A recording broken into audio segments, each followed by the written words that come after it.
Hello and welcome to CBS Reporters Roundtable. I'm John Dickerson.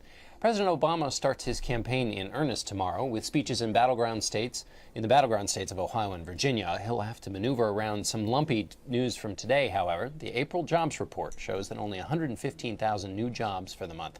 The unemployment rate dropped to 8.1%, but that's because 340,000 people dropped out of the labor force.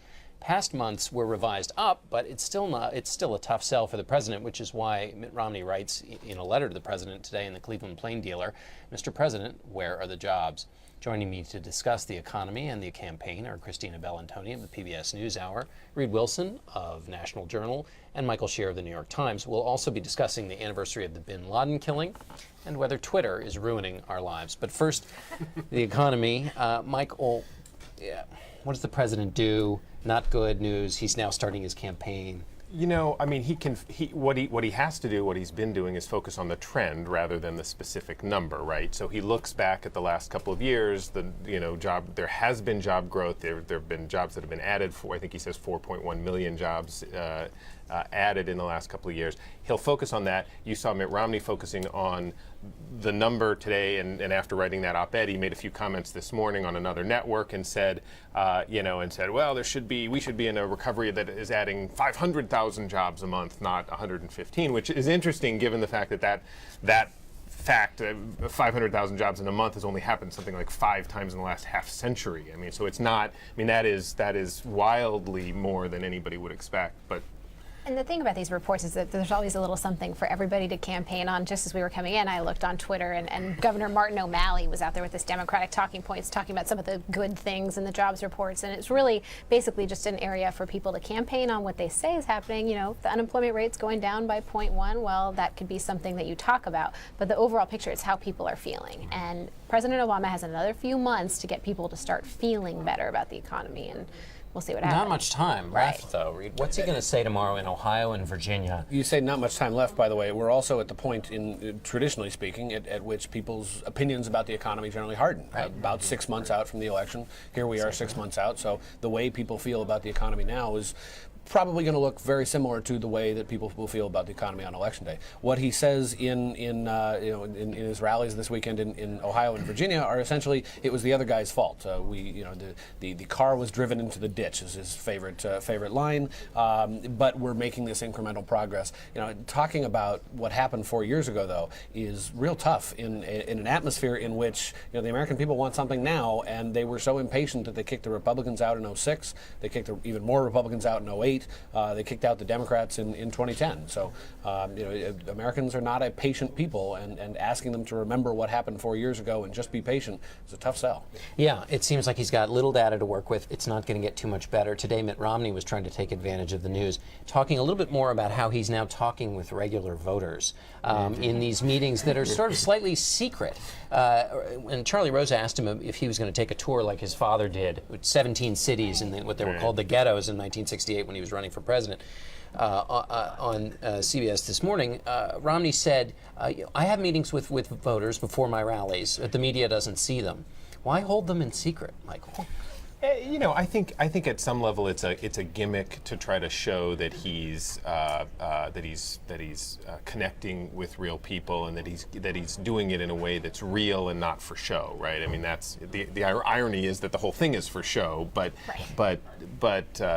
maybe that's the gimmick. And the one that I got a chance to see that they allowed a pool in for, it was him and about 5 or 6 voters around a picnic table, and it seemed so forced and staged. And so in a way it allows the idea, if you dismiss the idea that it's all a gimmick, is that you're at least allowing the voters to sort of get a little more comfortable without the cameras around. They can actually tell you about their feelings. But anyone around somebody running for president is never going to be completely open and honest. But if you get out among a lot of people, and what everybody says is when they're working the rope lines, that's when they actually hear the stories. I mean, the president says it, the first lady says it, you hear Romney talk about it. This is where they actually hear those real stories. Yeah, the big benefit to all this, I asked a bunch of Democratic strategists like 8 months ago what President Obama should do to turn things around, and one of the former Clinton administration people said they need to hold these kinds of events, roundtables with actual voters, not just for the visual, but also so the candidate gets some stories coming in. The candidate hears some things that he can then go and repeat on the trail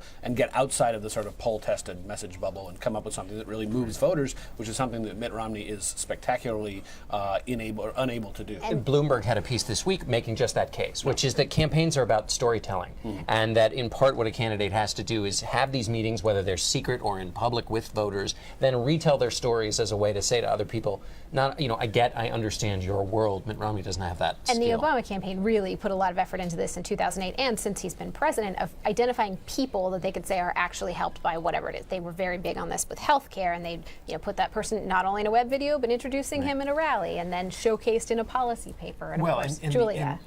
So I was just going to get to, right? So then yesterday the Obama campaign puts out this fictional person, Julia, who they show growing up from age 3 to 67 and all the different places that the government helps her. But it sort of raises this question, which was raised explicitly by lots and lots of conservatives and Republicans on Twitter. But if there's lots of real people that are being helped, why do you need to make up one? Why do you need to have a fantasy character? And it also comes out in the week in which there's been new discussion, kind of a non-news story, but anyway, about his fiction writing in his own personal biography, sort of just echoing this problem. All right, let's talk quickly about the bin Laden anniversary, because that was a real and clear event that happened with not fictional characters, but real ones. Christina, where do you think this came down? There's been a lot of discussion about whether the president kind of is spiking the ball in the end zone, having a bit too much of a celebration. It does seem a distance from Obama of 2008. This campaign that is basically saying Mitt Romney wouldn't have made the same call. On the other hand, presidents are, asked to make tough decisions. This was one the president got right. Why not talk about it in a campaign context? And it's one that the Republicans have little to argue about, right? I mean, sort of everyone cheered this moment. And the president, when this happened a year ago, didn't really get all that much of a boost out of it. He got a slight bump, but then sort of even back out to where he had been. So the funny thing about this is the ad that had Bill Clinton in it that sort of started this conversation around the anniversary.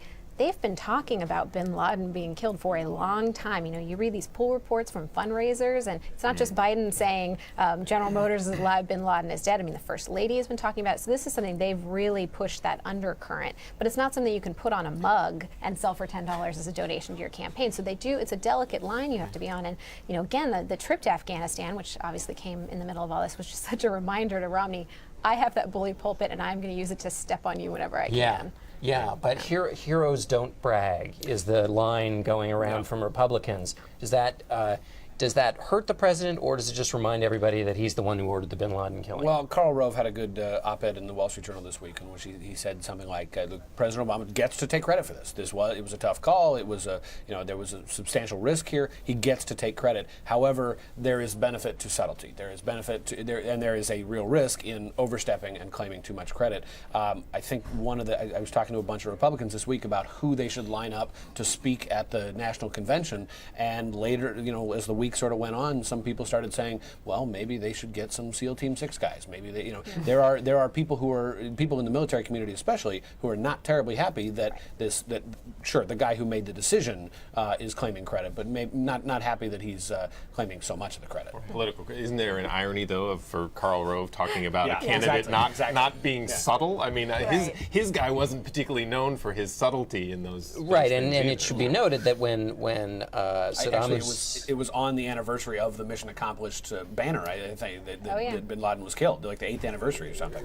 Right. So and at the Republican convention in 2004, right, it was right after Hussein had been caught, and they made a big deal, of course, about that, and that John Kerry never would have been able to carry out such a thing. All you need to watch is the Jon Stewart funny video of what would have happened if it had been Bush that had gotten bin Laden, and then, the sort of the bragging. Texas bragging. Christina, you wrote about Ohio and Florida, some new polls out this week. Let's talk quickly about the battleground states. What did you see in those polls? Well, you've got basically what we sort of expected, is everything is all tied up in the big places where it matters. Now, President Obama has a lot of options on that electoral college map, right, in part because he won so big in 2008. So it's sort of you can go with the Southwest strategy, and you make sure you win a lot of Latino voters, and that could maybe do it for you. And then you have the traditional battleground battlegrounds, the Ohio, Florida, Pennsylvanias, where they're going to spend a ton of money and resources. But then you have this whole Virginia, North Carolina question, which is obviously, the big Virginia week. We've all been talking about. One of our favorite topics as former Virginia political reporters. But it's really a matter of moving voters that are in the persuadable area. I mean, Virginia, it's those northern Virginia, outer suburbs of Washington who are independent swing voters. Susan Page from USA Today was on the NewsHour this week, and she said she had interviewed some voters at that Romney event in Chantilly. 4 people, 2 of them were Obama supporters 4 years ago, and they have now changed their mind and they're at a Romney rally. I mean, that's pretty surprising, and it says a lot about where that swing is. When you talk to the Romney folks in Moments of Candor, they'll tell you about 4 areas in the country and get it down to 4 counties. 3 of those counties are in Virginia, Florida, and Ohio, or 2 of them anyway are in Virginia and Ohio. Florida, they sometimes say, is lost to the president because unemployment there is high. Michael, what do you make of Virginia? The president's up by 7 points in a Washington Post poll. Yeah, I mean, having reported in Virginia for a long time, I mean, I suspect that's probably a little high and will tighten over time. But I think that what it reflects is the difference between Virginia and North Carolina, where I think, the president and his people really feel strongly that they can win Virginia. I think there's less of a confidence on North Carolina, which seems further out of their reach. One of the things I think will be interesting when he comes to Virginia on Saturday is that some of the fundraising type speeches, the red meat speeches that we in the press have sort of seen because we see pool reports and that kind of thing, that hasn't been very public. That's what you're going to see on Saturday. That's the kind of stuff that you're going to see. He's going to go straight at Mitt Romney. He's not going to be pussyfooting around. It's really going to be aggressive. The unveiling of the stump speech, really. Right. Yeah. Right. Yeah. You expect a big blast like that from him because he's been campaigning and they've built up these first rallies for so long, and we've been sort of waiting to hear, and they finally unveiled them a week and a half ago or so in a conference call late at night. The key. The interesting factor in my mind, at least on Virginia, and you guys know more about this than I do, there are few states that have changed faster in recent years than Virginia. In 2006, when George Allen lost his Senate seat to Jim Webb, 21% of the electorate was minorities. In 2008, when President Obama won the state, the minority share of the electorate was up to 30%. So this is a state that is very rapidly changing, very rapidly growing, all in the northern part of Virginia. Take a look at the 100 fastest growing counties in America. 11 of them are in Virginia. Right. And mentioning George Allen, of course, he's running for his seat back again against Tim Kaine, the former governor, top Obama ally, former DNC chairman. And there's another poll from, I think it was a PPP poll this week, that showed Kaine actually edging Allen for the first time. They have been completely tied up in polls for a long time. And the fact that he overtook Allen just a little bit in this one poll, I mean, who knows what will happen in that race? I think it does suggest that Virginia poll one on other Obama really interesting little factoid, a fellow by the name of Virgil Good, who's a conservative Republican in the House from the southwestern part of the state, where Republicans, if they win statewide, they have to rack up big numbers in the Southwest, is running for president on the Constitution Party in Virginia. Right. And so, you talk to strategists in Virginia, that's on the margins, but it could take a couple of points away from Mitt Romney. All right, let's move quickly to the Indiana story. Richard Lugar is facing a tough battle against Richard Murdoch. Lugar is down by 10 points in a poll that's out today, Christina. So a lot of people are basically saying it's over for this old lion of the Senate. I can't figure out whether Lugar is a lion of the Senate or an old bull, because he's kind of just a quiet guy who does his homework, part of his problem. Not conservative enough. What do you make of the race? There's a couple dynamics here. It's very interesting to compare Dick Lugar and Orrin Hatch, because they both sort of face these challenges from the right. One set about embracing the Tea Party and going after winning over as many people as they could, and we'll see if Hatch survives his primary. It's looking like he probably will in about a month here. But Lugar said, Tea Party, I don't like you. Tea Party is just trying to infiltrate this race. But he's also, you talk about Washington, sort of the broken Washington, and so many people say it's because members don't spend a lot of time here together and they're not friends anymore. And Lugar is that perfect guy that fits that example, right? He basically lived in Washington. Right, he had no place to live in That's Indiana, why he could be bipartisan. Yeah. That's why he could, serve as a chairman. And so he might be punished for that very thing. And then if he loses, well, then you're losing more of that middle. Right. Is this, when we think about this race, Reed, is it a Tea Party race like we saw in 2010, or is it more, this is a guy who's been gone from Indiana for a long time, it's more of a kind of, he lost touch with his constituents? It's a sort of a broader picture that we see every now and then crop up when an incumbent really doesn't take a re-election seriously. I don't want to sort of declare him totally dead yet. The voters haven't voted, but this is one of the worst campaigns we've seen in recent years in terms of just how little he paid attention. The only thing he was talking about in March and April was why he should be able to vote in Indiana, because he still had a farm that he didn't actually live in. He lived in hotels while he actually lived in Virginia. And by the way, his service was just like the service that somebody in the military faces. He's arguing entirely on Richard Murdoch's territory, sort of adopting all of the arguments against him and trying to push back instead of talking about his own issues and what he wants to make of this. And by the way, every time every sort of effort to get back into the lives of Indianans involves, an op-ed in the Washington Post or the Washington Times or something here, not there. It's all about. There was a clip today in one of the local papers that said Lugar makes rare visit to Northwest Indiana. You don't want to be making a rare visit if you're an incumbent senator. And by the way, he doesn't live on the West Coast. He lives in Indiana. It's not that difficult. Not to a get long back. haul to get there. No. Yeah. Right. All right. I want to end on a question about Twitter, something that's all now a part of our lives and a useful part of our lives. I had two reactions today, which is one, when the unemployment numbers were released, there was a flurry of useful information, experts on the topic, parsing it, explaining what was important, what wasn't important. Then I also, the other people I cover, because all of us cover and listen to Twitter because it's a part of the world we live in, all of our colleagues are on it, I saw about 9,000 jokes about Julia from conservatives that I follow, some of them funny, many of them just beating the horse until it was like glue, very much like the Etch-a-Sketch jokes about the Romney campaign that went on for days and days. And at some point I thought, this is ruining. This is bad. This is not good. So I'm feeling like it's a very open question as to whether it's toxic or informative. And I want to ask this question first of you. Well, I think and all of you are going to have to answer this. I think just like the media, it's both. We can you can pick and choose your outlets. You can read the New York Times, or you can read something on the far right or the far left. You can. Sort of pick and choose your followees, if you will, who you follow. So it's maybe we just need like two different sets of Twitters, two Twitters, if you will, one for nonpartisan and one for partisan. Right. Purposes. So I should just get over it and turn off the channel or streamline my viewership. Well, I mean, it's the ultimate. The technology provides you the ultimate control, right? And so not only can you choose who you follow or don't follow, but there's different programs that you make lists, so you could say, here's a list for all of my pathetically, awful jokester people that I follow, and But here's the one for the problem serious. is they Watch the mix and Avengers match. or- Somebody will be brilliant for 3/4 of the time, and then, and I'm sure this is basically None what of people us, say about however. Yeah. Right? No, I think yeah, this is we're in the really- must read category. I'm big on lists. I think it's important, but it gives you a very quick pulse on what is happening. If I'm not able to watch a campaign speech, I can turn on Twitter and know in about 7 minutes if news was made, if a bad gaffe was made, what the reaction is from the partisans, and that's just a really helpful thing to inform your reporting. But it also, I am still a huge fan of it for crowdsourcing purposes, local stories. I mean, Reed is one of my favorite people to link to because he reads every single local paper in the entire country.